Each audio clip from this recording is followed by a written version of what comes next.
Estelle est coach en prise de parole en public. Elle organise avec moi les meet-up qu'on fait dans les bureaux de Live Mentor depuis 6 mois maintenant. Depuis cet été, on fait un meet-up par mois, toujours sur le thème de la prise de parole en public. Et il y a 2-3 de ces élèves qui sont dans la salle. Est-ce qu'ils peuvent lever les mains, ceux qui sont déjà venus à un meet-up prise de parole en public? 1, 2, 3, 4, ouais, une petite dizaine. À chaque fois, l'idée est de se retrouver le temps d'une soirée pour se confronter au regard des autres, se mettre en situation où on va pitcher pour une levée de fonds, pour décrocher un client, pour présenter son projet, en ayant de l'énergie, sans avoir peur. Et donc, elle utilise son expérience, ses compétences de comédienne pour transmettre à des personnes comme nous ne sommes pas comédiens, des outils du théâtre. Et je te laisse la parole. Bonjour.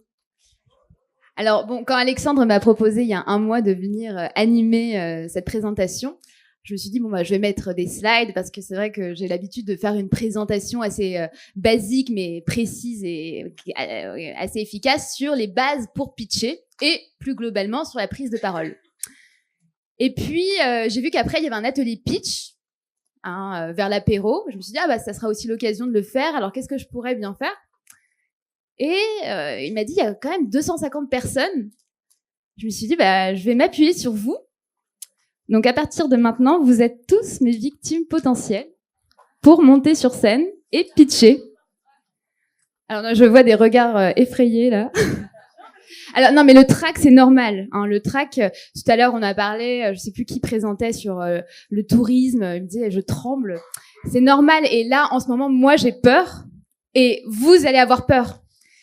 C'est normal. Le trac, c'est un super carburant. C'est un carburant qui permet d'être bon. Et d'ailleurs, c'est même c'est un signe que vous avez une exigence envers vous-même et que vous voulez rendre hommage à ceux qui vous écoutent. C'est l'exigence. Et on va faire un petit exercice après. Mais d'ailleurs, il y a un sondage qui est sorti. Je ne sais pas si vous l'avez vu, qui hiérarchise les peurs et qui dit, dans un grand délire, que parler en public, la peur de parler en public vient avant la peur de mourir. Ça voudrait dire que vous, nous, tous, on préférerait mourir que passer là tout de suite sur scène. Qui a dit oui? Qu'ils viennent tout de suite. Donc voilà. Et alors attention, le trac c'est bien. C'est vrai que si c'est de l'ordre d'une peur qui paralyse, qui empêche. Alors je vois beaucoup de coachés qui doivent prendre la parole, mais dans des toutes petites prises de parole. C'est pas je monte sur scène, je fais une conférence. C'est juste démarcher un client, prendre ma casquette de commercial, aller frapper à la porte et sortir mon pitch. Ça me paralyse, incapable. Je perds le fil, je transpire. La transpiration c'est normal, mais si c'est vraiment de l'ordre de la paralysie. Là, je vous invite à vous poser quelques questions. Et aujourd'hui, on a beaucoup parlé de connaissance de soi. Et j'ai l'impression que ce travail-là peut être hyper intéressant pour justement comprendre d'où peuvent venir ces blocages. Est-ce que dans votre entourage, par exemple, on en a beaucoup parlé avec Alexandre récemment, vous avez des gens qui ont l'habitude de faire des petits commentaires, des petites critiques, mais gentilles, c'est pas méchant, mais c'est toujours des petites critiques. Alors, ça peut être la mère de Riyad ou sa sœur, ça peut être son copain, sa copine. Et, mine de rien, quand on prend la parole en public, on est un peu en position de vulnérabilité. Vous, là, vous pouvez vous dire, tiens, comment elle est coiffée, tiens, comment il la regarde. Voilà, je suis... dans un état de vulnérabilité. Et c'est la position dans laquelle on est quand on prend la parole. Donc, voilà, posez-vous ces questions. Peut-être posez-vous aussi la question de ma dernière prise de parole catastrophique. Et essayez de vous remémorer cet instant de solitude extrême, de vous replonger dedans pour voir, ok, qu'est-ce qui n'allait pas, qu'est-ce qui allait. Ça peut remonter à la maternelle, c'est des trucs traumatisants. Voilà, si c'est de l'ordre de la paralysie, je vous invite à vraiment vous poser ces questions pendant les vacances de Noël. Et sinon, si c'est de l'ordre du trac, mais ayez le trac, saisissez le trac, vivez le trac, c'est un super carburant. Et Bon, on va commencer par un petit exercice juste pour se chauffer. Est-ce que tu peux choisir des victimes, une rangée On va tous le faire. Est-ce qu'on peut allumer la lumière un petit peu? Ouais. Est-ce qu'on peut tous se lever déjà? Et toi, tu vas chercher des gens, tu les montes sur scène. Voilà.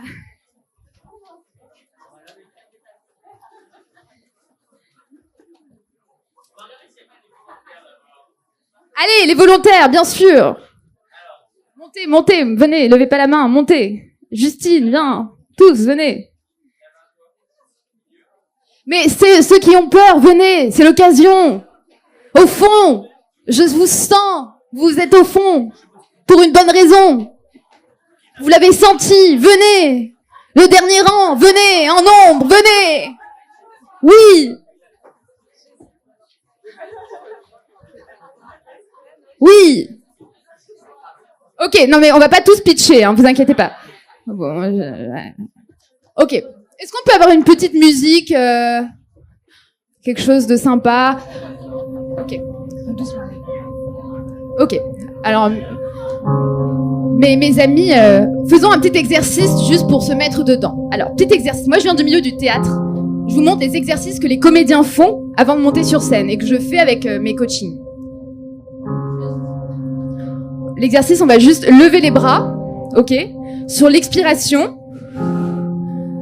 Et on va étirer. On étire, mais alors on étire, c'est les aisselles, les coudes rentrés, les mollets, le ventre rentré, plaqué contre la colonne. On étire, on inspire, chut, on relâche. Ok. Encore un, on expire sur la montée. Et on tire encore plus que tout à l'heure. Même tous les doigts sont étirés, on étire les fesses serrées, les mollets, on étire, on inspire. Ok, on monte un bras, le deuxième, et on fait un...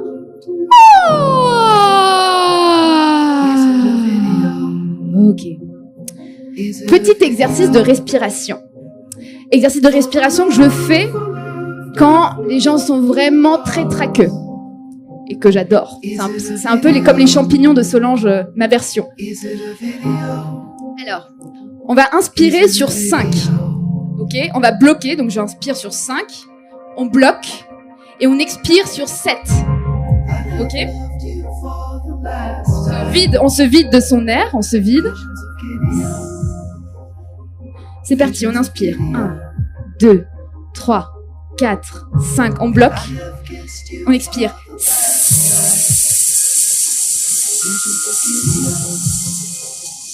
On inspire. 1, 2, 3, 4, 5.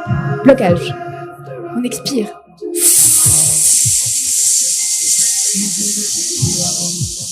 On inspire. 1, 2, 3, 4, 5. Blocage.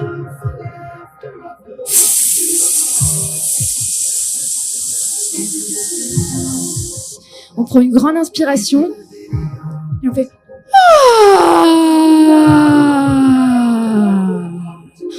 ok.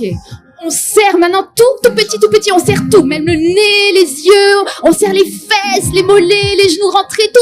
Et on ouvre. C'est encore une fois, on serre tout petit. Ok, on se fait le cheval. Précis, hein, la précision de la diction. On peut descendre un peu la musique, baisser. Merci. Ok, maintenant on fait un... Désolé micro.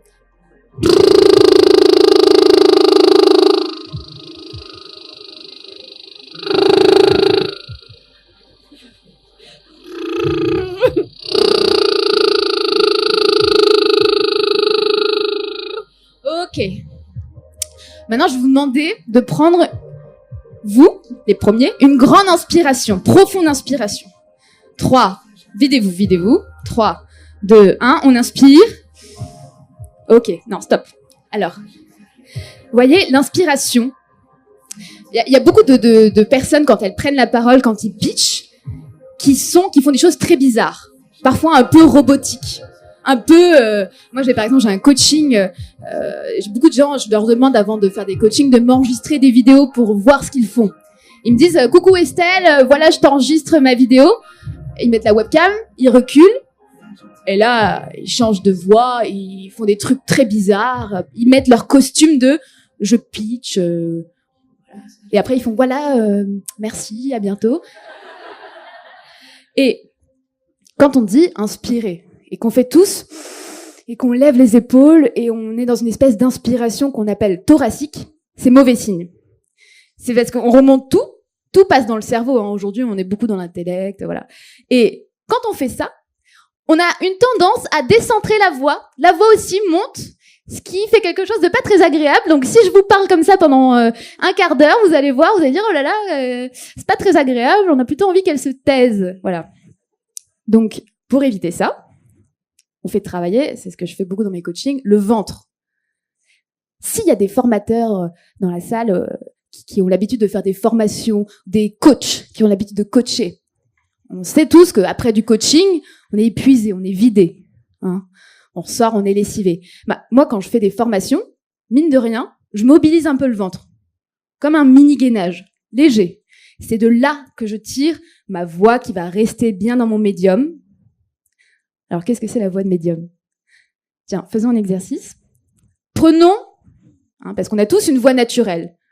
La voix qui va être votre voix ronde, votre voix stable. Ça, c'est un élément hyper important pour vous sentir à l'aise.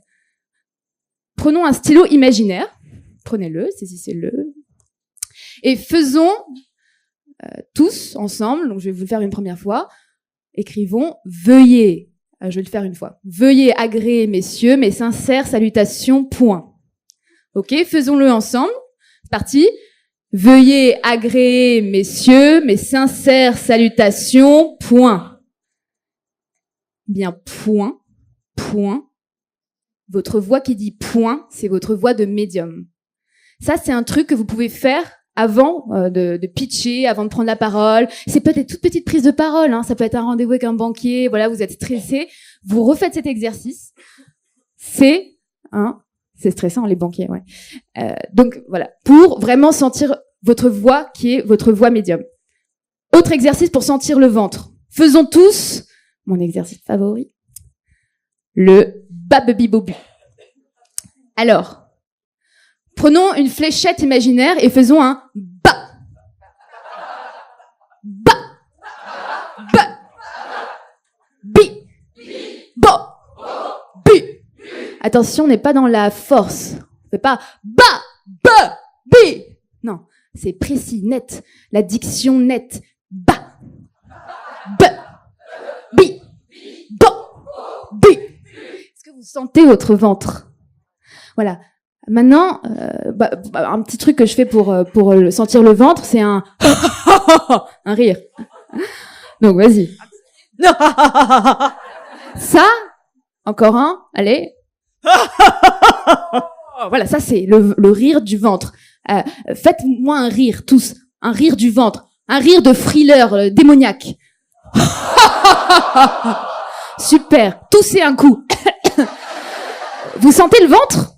Ça, voilà, il faut prendre conscience et dire, ok, il y a ce truc-là qui est là et je peux m'en servir dans mes prises de parole. Je peux m'en servir aussi pour être ancré dans le sol.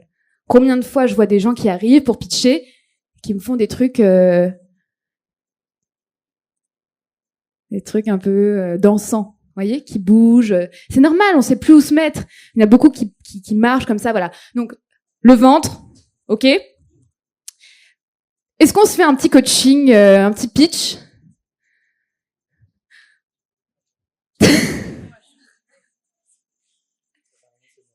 Comment tu t'appelles? Thierry. Bon, Thierry, tu vas prendre le micro.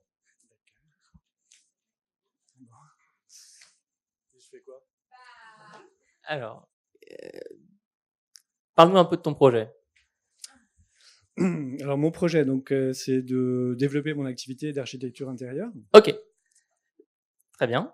Donc, tu as entre 30 secondes et 1 minute 30 pour présenter ce projet, expliquer d'où il vient, ce qui te motive dans ce projet, les difficultés que tu rencontres, les succès que tu as obtenus jusqu'à maintenant. On fait un silence complet avant qu'il commence à parler. Vous pouvez vous asseoir parce que là, il va vraiment stresser. Parfait. Un silence complet. Mon projet, en fait, il est né je pense, depuis toujours. C'est-à-dire que j'ai toujours été attiré par l'aménagement d'espace, la décoration intérieure, mais au-delà de la décoration intérieure, vraiment le fait de redistribuer les espaces, de les retravailler pour savoir comment on évolue dedans, comment on peut les mieux vivre. Bon.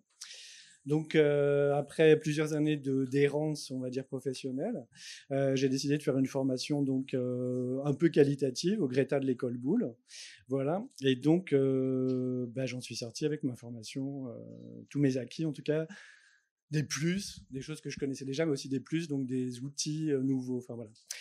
J'ai commencé par développer mon activité par du relationnel, donc on m'a confié des chantiers par le biais de connaissances, mais aussi du coup, grâce à ça, par des hasards, en fait, des circonstances qui se sont accumulées.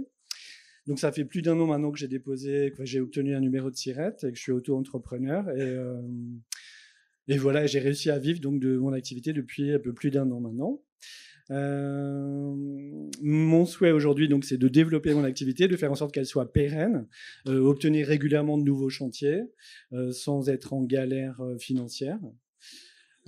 Et puis d'ouvrir aussi cette activité à autre chose qui serait de mettre en valeur aussi des activités plus artisanales, donc des artisans, parce que j'ai aussi la prétention de vouloir aussi développer chez moi ce côté-là de créativité pure, qui a toujours été aussi quelque chose qui m'intéresse. Voilà. Ok. Alors, on va faire un deuxième exercice. Merci. Là. Alors, maintenant, je vais faire un deuxième exercice. Tu vas répondre à la question quelle est la mission qui m'a le plus passionné, m'a le plus excité, m'a le plus rendu heureux, avec une contrainte, il faut que ton regard soit là et non pas là.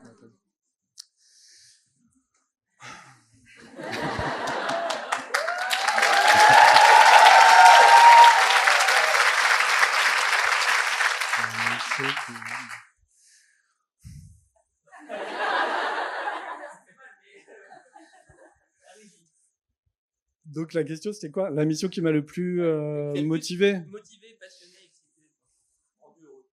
Je crois que c'est le dernier chantier qu'on m'a confié, le chantier de bureau, de presque 500 mètres carrés de bureau, sur 2 plateaux, 6e, 7e étage. C'est un espace qui est magique parce qu'il y a une vue magnifique sur tout Paris. Voilà, c'est un espace traversant. Enfin bref, la vue est superbe. L'espace était vraiment très beau. Et donc, il fallait encore plus, à la fois, bien sûr, répondre aux attentes du client, mais aussi magnifier un peu l'espace. Et je suis très content du résultat. C'est un truc que j'ai livré il n'y a pas longtemps. Et je veux renouveler l'expérience. Ouais, et voilà. Ok. Tu veux commencer? Alors, qu'est-ce que vous remarquez dans ce pitch? Sur les premiers moments, de quoi il a parlé?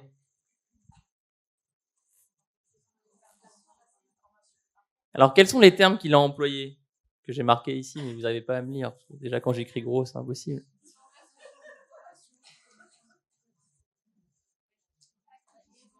Il a parlé d'errance. À ce moment-là, pile au moment où tu as parlé d'errance, le regard, il est encore plus plongé derrière les pieds, si c'est possible.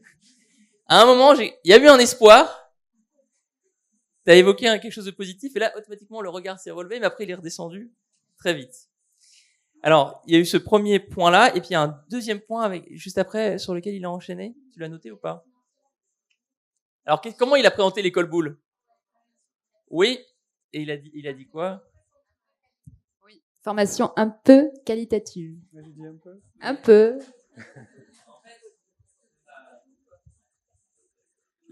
La prise de parole en public est horrible pour ça. Elle est horrible pour les mettre en avant les syndromes de l'imposteur ou tous les trucs qu'on a un peu enterrés, sur lesquels on se sentait pas légitime, etc. C'est comme tu sais, moi j'ai une personne dans ma famille qui a pas du tout confiance en elle, et à chaque fois qu'elle propose un truc, elle est au jardin d'acclimatation, elle est au restaurant, elle va toujours conclure si tu veux. Toujours, je te propose ça, mais si tu veux, elle rajoute toujours ce truc-là. Et t'as 2 options. Soit tu présentes ton parcours en parlant d'errance, en disant j'ai voulu quand même faire une formation un peu qualitative, sous-entendu chez ton interlocuteur, en fait sans son école il a rien, il a pas de compétences particulières pour le sujet. Soit au contraire, tu sais que ces passages-là de ton passé, c'est pas forcément tes meilleurs souvenirs, mais tu joues avec. Moi, je voudrais savoir ce que tu as fait dans les années d'errance. Qu'est-ce qui s'est passé? Donc après... Et pense vraiment à la performance d'Ina tout à l'heure. La fille de Solange te parle. La performance d'Ina, ouais. Ina qui était tout à l'heure sur Oui, scène, oui. c'était exactement le même sujet, à savoir comment est-ce que je raconte un passé où j'étais toute seule chez moi à galérer, et elle te le raconte avec une vitalité, une énergie qui est hallucinante. Ça devient super marrant. Donc on va aller travailler l'errance, on va rendre ça rigolo. Raconte-nous ce que tu as fait. Bah, je pense que j'exagère aussi en disant errance parce que j'ai pas non plus à me plaindre. Voilà, même si vraiment les premières années c'était un peu compliqué parce que j'ai bossé comme commercial et c'était pas du tout mon truc. Commercial, j'entends itinérant, quoi. Vraiment des gens avec moi qui devais aller voir des gens que j'avais pas du tout envie de convaincre. Mais donne-nous de la précision. T'étais commercial pourquoi? Pour des haricots verts, pourquoi? Non, pour de l'éclairage architectural, dit architectural, c'est-à-dire en fait on vendait des grandes marques, on va dire, de luminaires, voilà. Des luminaires, ok. Erco, machin, des choses qui équipent parfois les musées. Enfin bref, c'était du beau matériel, quoi. Voilà, donc j'ai fait ça. Après, j'ai fait de la vente sédentaire, c'est-à-dire en fait j'étais derrière un téléphone et là je vendais un service de sous-traitance de paye. Voilà, j'ai fait ça pendant quelques années. Et après, j'ai tout plaqué, entre guillemets. Enfin, j'ai profité d'une opportunité pour me faire mettre au chômage. Et en l'espace de 2 ans, j'ai essayé d'être un artiste, mais j'ai pas réussi. Enfin, je me suis pas donné les moyens, on va dire. Pour quel type d'activité artistique? Bah là, j'ai fait du collage. C'est vrai, c'est vrai. Ça fait rire. Quoi comme collage? Bah des collages à partir de flyers et de machin chose. Enfin, voilà.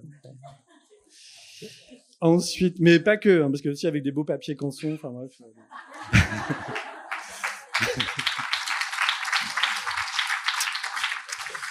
Et puis ensuite, bah, j'ai eu l'opportunité en fait de me retrouver, de bosser dans les métiers du cinéma. En fait, je voulais être décorateur ou designer, donc en fait j'ai commencé par chef déco sur des courts métrages qui n'étaient pas du tout payés. Pendant 1 an, j'ai fait ça parce que j'avais droit encore au chômage, donc je me suis permis ça.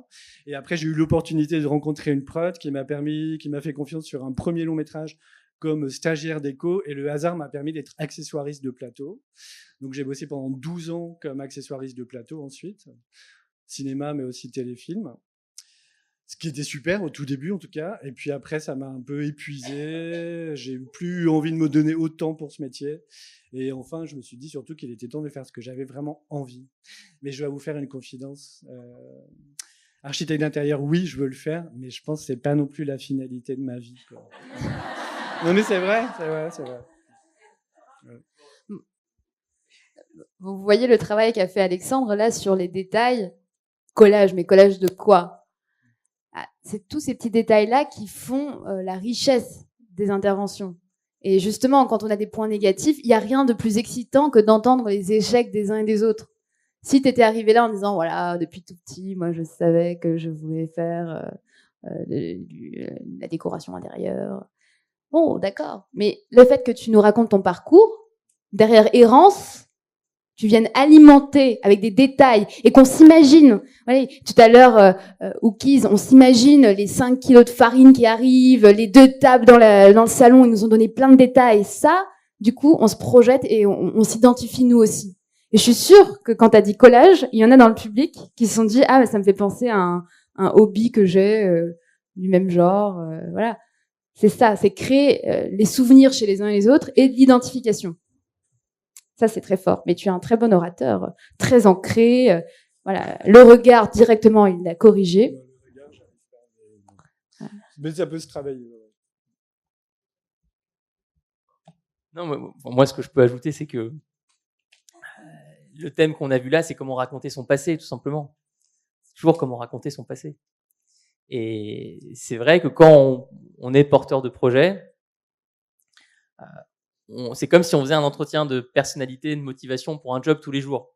On est sans cesse en train de raconter ce qu'on a fait. Et alors, surtout comme quand toi, on a eu plusieurs vies, il y a beaucoup de choses à dire. Mais c'est vraiment dommage de prendre tout ce que j'ai noté là et de le résumer par « j'ai fait quelques années d'errance, après une formation un peu qualitative ». Tu vois, c'est super dommage parce que tout ça, en fait, tu vois, ça déclenche des rires, ça déclenche des sourires, ça déclenche toute la curiosité, de l'intérêt. Les gens maintiennent leur attention beaucoup plus au discours.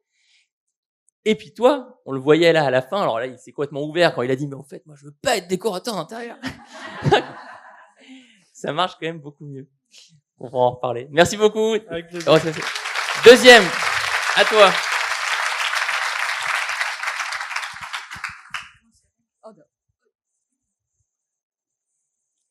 Bonjour. Donc, moi aussi, j'ai rencontré Thierry à l'école Boulle, donc je suis architecte d'intérieur. Je suis aussi suite à une reconversion professionnelle, donc architecte d'intérieur. À la base, je travaille dans le milieu de la petite enfance, d'abord en tant qu'animatrice, puis j'ai fait une formation d'éducatrice de jeunes enfants, qui m'a menée à travailler dans le social, à former des assistantes maternelles et familiales. Puis j'ai été directrice d'établissement d'accueil du jeune enfant, donc crèche, micro-crèche. J'ai été très épanouie pendant 10 ans dans ce milieu-là. Et il y avait depuis toujours un souhait de faire de l'architecture d'intérieur, de l'aménagement. Donc, ayant l'impression d'avoir fait un peu le tour de la boucle concernant la petite enfance et la formation des professionnels, je me suis dit que c'était le moment de me relancer dans de la formation. Donc, j'ai intégré d'abord l'EPSA en cours du soir, qui a confirmé mes souhaits de formation en architecture d'intérieur. Donc, j'ai intégré l'école Boulle. Et sortie de là, je voulais trouver une spécificité à l'architecture d'intérieur qui me démarquerait un peu de mes collègues, voilà, et pouvoir percer un petit peu là-dedans. Du coup, je me suis dit que j'allais unir mon ancienne profession et ma nouvelle profession. Donc, j'ai recontacté mes anciens patrons et ils m'ont fait confiance et donc je leur fais leur crèche. Ils recherchent des locaux commerciaux que je réhabilite en micro-crèche. Voilà, donc je continue de percer ou d'essayer de percer là-dedans et j'aimerais aussi me développer dans tout ce qui est le côté particulier. Donc, faire plutôt de la chambre d'enfant, de l'aménagement d'espace pour enfants. Voilà. voilà. Ok, merci.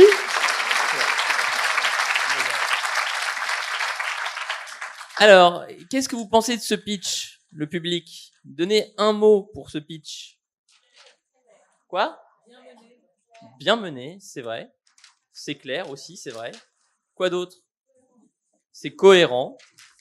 Ok, et si on devait viser le 19 sur 20 par rapport au 13 qu'on a aujourd'hui?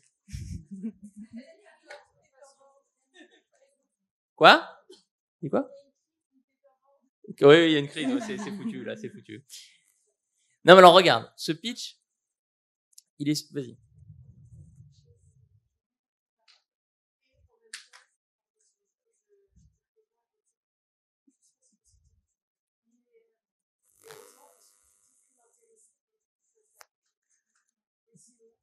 Tu veux dire ma voix?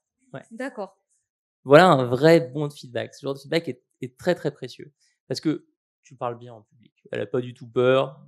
Un amphi rempli. Ah oui. Bon, ça se voit pas en tout cas. Ça se voit pas, donc tout va bien. Elle parle bien. Il y a aucun tic de langage. Il y a quelques mais légers. Le discours, il est structuré, il est cohérent, il est clair. Et effectivement, le ton est linéaire. Ça, c'est la forme et je laisserai Estelle en parler mieux que moi. Moi, au niveau du fond, qu'est-ce que je détecte? Je détecte que quand elle nous parle de son changement de vie, les termes qu'elle emploie, c'est orientation. Elle emploie reconversion professionnelle. Elle a une phrase magique qui, à un moment, ce truc, je sais plus quoi, m'a confirmé mon envie de reconversion professionnelle. Là, c'était l'entretien d'embauche. Et donc, tu as un discours qui ressemble un peu au discours que tu pourrais avoir avec un conseiller Pôle emploi. J'ai ce projet dans le cadre de ma reconversion professionnelle, ça valide 26 heures d'UT, ça passe, tu vois. Mais par contre, moi, quand je m'essaie de me remettre dans le pitch, je ne sais pas ce qui a déclenché en fait la passion pour la déco d'intérieur. J'entends des succès, j'entends que ça tourne bien, j'entends une entrepreneur super smart qui a contacté ses anciens clients et qui a trouvé une super mission. Mais j'ai pas la flamme, tu vois.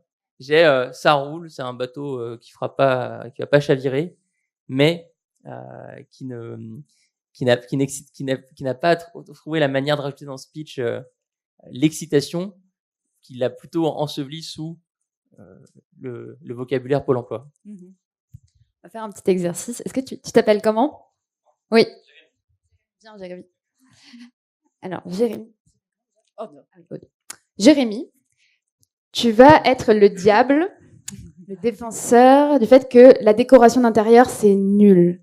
Ça ne sert à rien. Vas-y. Donc, je te laisse. Faut que ça monte, hein. Faut que ce soit virulent, hein. C'est vraiment, mais c'est abject, hein. Et il faut que tu aies des arguments.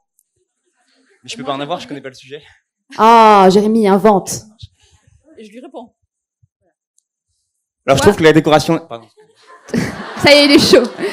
Toi, ton but, ça va être de lui montrer que non, mais non. Voilà, à quel point c'est merveilleux, à quel point tu as plein de choses qui sont hyper intéressantes et qui vont l'intéresser lui.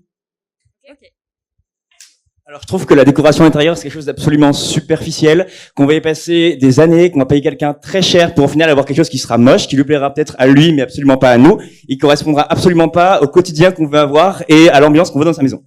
D'accord. Je peux effectivement comprendre votre point de vue. C'est quelque chose... Merci. Donc, je peux comprendre votre point de vue. Donc, je vais... Pas Pôle emploi. On va faire un exercice où tu dois commencer chaque phrase par « Mais non, c'est incroyable !» J'ai quand même le droit de comprendre son point de vue. Merci. Tu dois commencer ta phrase dans ce cas-là par « Mais non, c'est incroyable, mais je comprends votre point de vue. » Donc, mais non, c'est incroyable. Cependant, j'entends votre point de vue. Juste, effectivement, à travers ce qu'on peut vivre, ce qu'on peut ressentir, moi, je suis là pour vous écouter, pour entendre ce que vous ressentez. J'essaie d'associer ma créativité à vous, vos envies, votre souhait. Vous allez me parler voyage, vous allez me parler partage, cuisine. Et moi, comment, à travers mes connaissances artistiques ou autres, je vais arriver à vous intégrer et que ce projet soit votre projet, vous ressemble et puisse vous accompagner pendant des années. Toutes les phrases. Non. Là, t'es dans le rationnel. T'es en train de te justifier. C'est un exercice. Donc, je te demande pas des arguments, des vrais arguments rationnels. Je te demande de jouer un jeu. Toi, joue Ina. Ina qui s'est reconvertie pour être décoratrice d'intérieur. Et qui trouve ça incroyable. C'est incroyable. Ouais, ok. Dans la caricature. C'est incroyable, c'est un monde merveilleux, c'est de l'artisanat, il y a rien de plus beau que de passer des minutes sur un détail, la précision, la symétrie. Vas-y. Ok. Donc l'architecture d'intérieur, ça se vit, ça se sent, ça se ressent. Quand tu vas rentrer chez toi, tu vas le voir parce que c'est toi, ça va te ressembler. Tu me dis, je suis fan de voyage. Là, tu le vois. T'es en Asie, t'es en Chine. Et puis le mois d'après, t'es à Bali. Pas agressif, Aude. Pas agressif. Ina, elle est pas agressive. Ina, c'est vaporeux. C'est aéré, aérien. C'est toi, Ina. Fais-toi juste ce truc de, c'est fabuleux et joue la vulnérabilité. Ouais, un truc doux. C'est pas moi. C'est pour ça que je te fais. Je sais que t'es super bonne pour les arguments, je le sens. Ce serait pas drôle. Allez, une dernière fois, juste. Donc imaginez-vous, vous rentrez chez vous. Ok ? C'est vulnérable là. Vous avez passé une journée de travail épuisante, harassante. Vous avez vos enfants qui arrivaient et là, vous posez dans votre canapé. Ils sont là à côté de vous parce que vous êtes bien, parce que vous sentez chez vous. Vous permettez de les accueillir, d'entendre leur journée, comment ils sont passés. Et tout cet ensemble de lumière, de couleurs, de canapés bien choisis vous permettent de rentrer dans cette nouvelle vie. Vous avez la vie du travail, la vie en dehors de chez vous, et la vie chez vous, maintenant, c'est votre cocon, parce qu'on a réussi à travailler avec ce que vous êtes et à en faire votre lieu. Bravo. Merci. On fait ces ateliers-là après. Là, ça doit s'arrêter parce que voilà. Mais c'est pour vous donner un aperçu de ce qu'on va travailler après. Pourquoi je lui ai fait faire cet exercice ? Bon, vous l'avez peut-être deviné, mais c'est comment on fait ressortir quelque chose qui nous passionne dans notre discours. Et on a tellement l'habitude de le faire et de le refaire que parfois c'est un peu formaté. On tombe dans des automatismes et on perd le sens de ce qu'on dit. On pourrait le faire en pensant totalement à autre chose en fait. Qu'est-ce que je vais dîner ce soir ? C'est encore long cette histoire. Voilà. Et de se dire, ok, je me reconnecte à ce que je veux dire. Et si je dis que je suis tombée dans le bain de la décoration intérieure, faut que je le dise avec quelque chose, vous voyez, qu'on sente. Donc toujours se reconnecter à qu'est-ce qu'on dit. C'est pour ça que je te fais faire cet exercice. Merci beaucoup. Donc venez en nombre à l'apéro, on boira des verres et on fera des entraînements et vous pourrez tous passer. j'espère, voilà, en toute bienveillance évidemment. Merci.